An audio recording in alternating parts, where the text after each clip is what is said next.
You know how it is when a dream turns into a nightmare. Well, sometimes circumstances can change unexpectedly and put you in a better situation. In my case, it was going through a number of god-awful watches before finally realizing that I might have found the one that would come in this box. Well, here it is, the Tudor Black Bay GMT. Let's talk about it.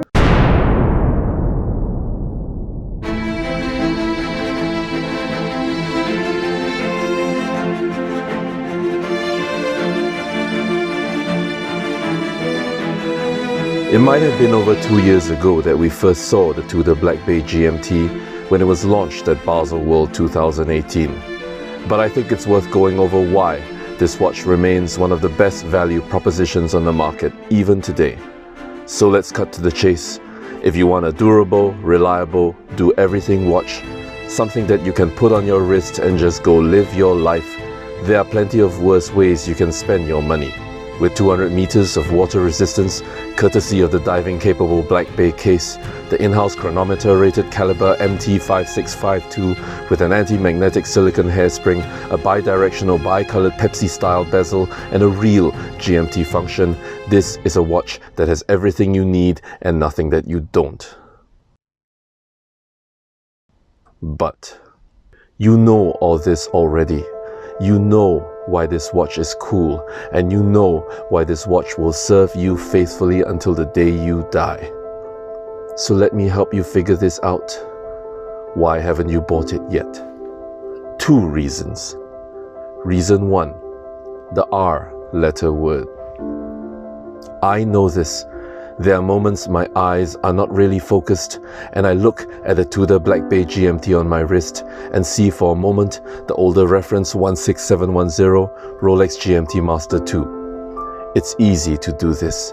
The bi-colored bezel helps the illusion, as do the relative positions and size of the hour and minute hands, as well as the classical oyster case profile.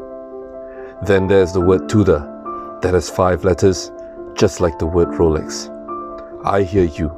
You want that word on your watch, but the prices of all of them, the older 5-digit references and the new ones, have run to the stratosphere, helped in no small part by the recent surge of demand. Pay more than retail at the secondary market for a watch that is difficult to get at dealers? I'm no dummy. But then, what will you do? Must you compromise? Compromise. That's a loaded word.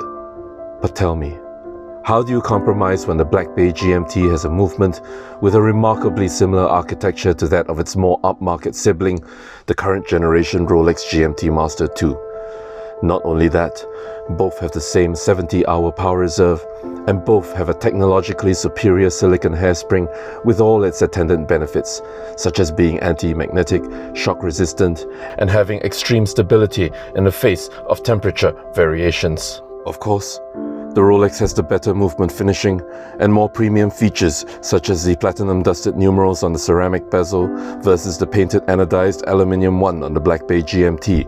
But then, you'll never see the movement finishing because of the closed case backs, and sometimes being related to the best watch brand in the world means that reliability will never be an issue. Do you even know why you are wearing this watch? It's not a piece of jewelry. Start believing in yourself.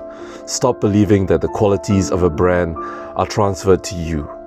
Be a nice person and people will love you more. Don't let a watch dictate who you are. Dare to be born anew. Reason 2. Let's travel the real way. Ever wanted to travel the world with a GMT watch, only to find that the vast majority of so-called GMT watches on the market are hardly fit for use? What do I mean? Show me a GMT watch that is relatively affordable, and I'll show you an off-the-shelf ETA or solidity within. It might have a GMT hand, but it does this, jumping the 24-hour hand when you want to adjust the second time zone. If you're a real traveler, however, that's no good. Sitting in a plane about to land, you'll find a problem very quickly.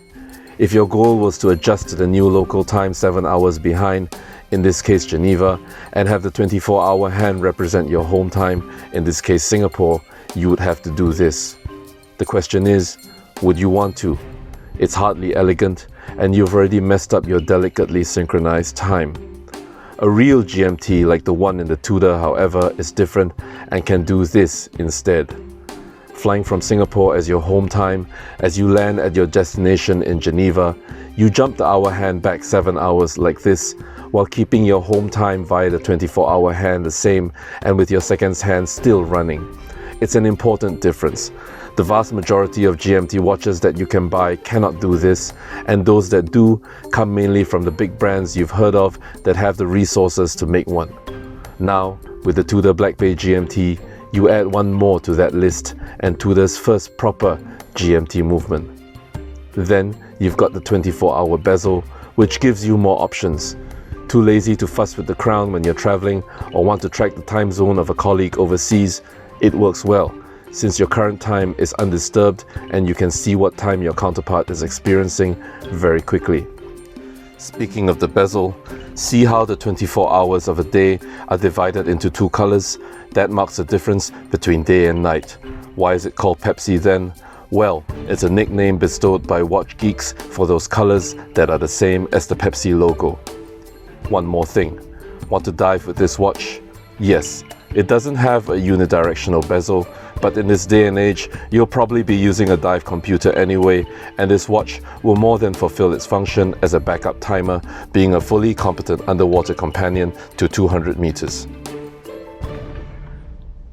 Make it yours. Of course, you have every right to make a comparison, but you'll probably come to the conclusion that the Tudor GMT is very much its own thing. Yes, the Rolex GMT Master is a monument in the world of watchmaking. It was invented for Pan Am pilots in the 1950s after all. It has that history, it has that cachet. Buy it if you can, I have no issues with you. But realize this, though related, the Tudor Black Bay GMT brings its own personality into the game. It dispenses with the love-it-hate-it Cyclops date magnifier of the Rolex and has a broader, more substantial stance, sitting larger at 41mm and being thicker at 14.5mm. Yes, it might be heavier, but a little bit more metal around the movement definitely helps to make things feel more protected, and the larger mass feels better balanced on the leather and fabric strap options that Tudor offers you style-conscious ones as well. Given what you get, it's hard to justify spending more since you have everything in this watch that you really need, at under half the price for the equivalent stainless steel model and easily attainable from a dealer. It's a no-brainer. What else? How about the brand's signature snowflake hands, also echoed in the design of the GMT hand that extends all the way to the edge of the dial for maximum legibility, and with the added bonus of making the dial nice and clean. I have a fantasy that the day I die, hopefully many decades from now, I will look down at my wrist and see my old faithful Black Bay GMT, all used, scratched up, but still ticking as well as the day it was born. We've seen plenty of examples of Rolex watches lasting forever. With this watch being from the same family, it's hard not to believe that this Tudor will be the same. Okay, are you convinced?